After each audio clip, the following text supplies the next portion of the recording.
ایک دن جنگل میں ایک خوبصورت ٹنٹونی نامی پرندہ جنگل کی مزیدار ہواؤں میں اڑ رہا تھا۔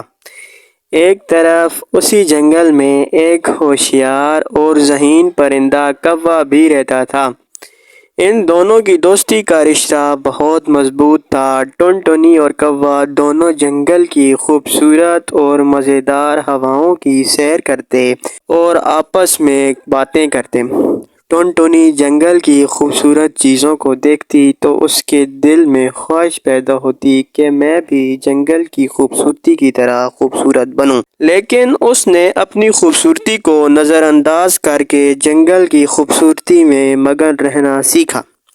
اس پر کوے نے ٹنٹونی سے پوچھا کہ ارے ٹنٹونی، تم جنگل کی خوبصورتی دیکھ کر بہت خوش ہوتی ہو، لیکن اس پر خاموش کیوں رہتی ہو؟ تو اس پر ٹنٹونی نے کوے سے کہا کہ میں جب بھی جنگل کو دیکھتی ہوں تو اس کی خوبصورتی کی طرح خوبصورت بننا چاہتی ہوں۔ تو اس پر عقل مند کوا بڑا حیران ہوا اور ٹنٹونی سے کہنے لگا، ارے ٹنٹونی، تم اور کتنا خوبصورت بننا چاہو گی؟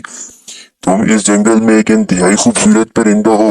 ارے نہیں، میں اتنی خوبصورت بننا چاہتی ہوں کہ جس طرح ہماری نظر جنگل کی خوبصورتی پر پڑتی ہے، اسی طرح اور جانوروں اور پرندوں کی نظر میری خوبصورتی پر بھی پڑے۔ تو اس پر کوا بھی حیران ہوا اور سوچنے پر مجبور ہو گیا اور ٹنٹونی سے کہنے لگا، ہاں یہ تو ہے، تو اس پر ہم دونوں کو اپنی اپنی خوبصورتی پر دھیان دینا ہوگا۔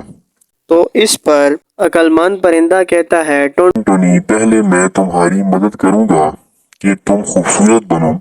اس پر ٹنٹونی اور کوے دونوں نے مل کر ایک پلان ترتیب دیا اور اپنے خوبصورت بننے کی خواب تک پہنچنے کے لیے کام کیا۔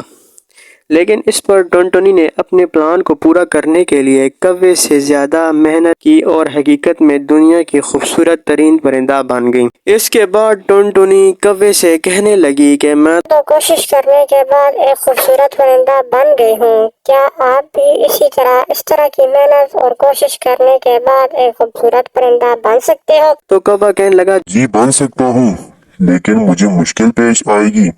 اس پر اگر تم میرا ساتھ دو تو مجھے آسانی پیش آئے گی۔ تو اس پر ٹنٹونی چڑیا نے کہا، خوبصورتی میں اضافہ بہت آسان ہے۔ اگر ہم اپنی خوبصورتی کو نظر انداز کریں اور یہ سوچیں کہ سارا جنگل بہت خوبصورت ہے تو ہم بھی اس جنگل میں رہتے ہیں، تو کیا ہم خوبصورت نہیں ہوں گے؟ تو اس پر کوا کہتا ہے، ہاں ٹنٹونی، یہ تو آپ نے صحیح کہا، جو جانور بھی اس جنگل میں آتا ہے وہ بہت خوبصورت ہے۔ کیا یہ اس جنگل کی خوبصورتی کی وجہ سے ہے؟ ہاں کوے، بالکل۔ جب ہم اپنے اندر سے میں نکال دیتے ہیں تو ہمیں ہر چیز خوبصورت نظر آتی ہے۔ ہاں چڑیا، ویسے آپ کی اس بات میں بہت ہی سبق آموز کہانی ہے۔ کیا ہم اس کا فائدہ جنگل میں رہتے ہوئے دوسرے جانوروں کو بھی سکھا سکتے ہیں؟ تو اس پر ٹنٹونی کہتی ہے، ہاں کوے، یہ تو ہے، لیکن ہماری یہ کہانی اور جانور سننا پسند کریں گے بھی یا نہیں؟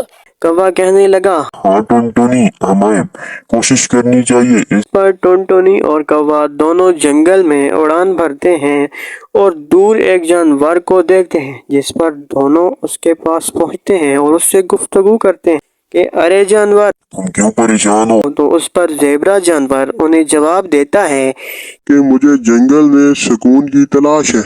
تو ٹنٹونی کہتی ہے، کیسا سکون؟ مجھے جنگل میں ہر چیز اچھی نہیں لگتی اور ان درختوں کو دیکھ کر پریشانی ہوتی ہے کہ ان پر پرندے تو ہیں لیکن میرے جیسا کوئی جانور نہیں، اور وہ پرندے ہنسی خوشی زندگی گزار رہے ہیں۔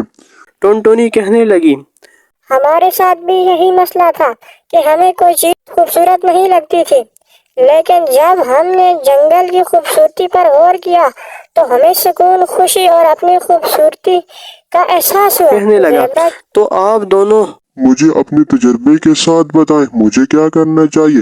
تو اس پر عقل مند کوا کہتا ہے، ارے زیبرے، تم روز صبح جنگل میں سیر کے لیے جایا کرو اور خوبصورت جنگل کی سیر کیا کرو۔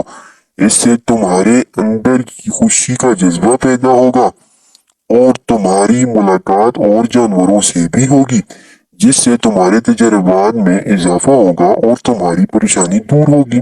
تو اس پر زیبرا کوے اور ٹنٹونی کا شکریہ ادا کرتا ہے کہ تم نے مجھے اچھا سبق سکھایا ہے، میں اس پر عمل کرنے کی ضرور کوشش کرتا ہوں۔ تو اس پر زیبرا جنگل کی سیر کو نکلتا ہے تو اس کی نظر بہت سے خوبصورت جانوروں پر پڑتی ہے جو جنگل کی خوبصورتی کو دیکھ کر جشن منا رہے ہوتے ہیں۔ زیبرا بھی خوشی سے جنگل میں گھومتا ہے اور باقی جانوروں کی طرح جشن مناتا ہے اور واپس آ کر ٹنٹونی اور کوے کا شکریہ ادا کرتا ہے کہ آپ نے تو مجھے ایک اچھا طریقہ بتایا جس پر عمل کر کے میں اپنی پریشانی کو دور کر پایا۔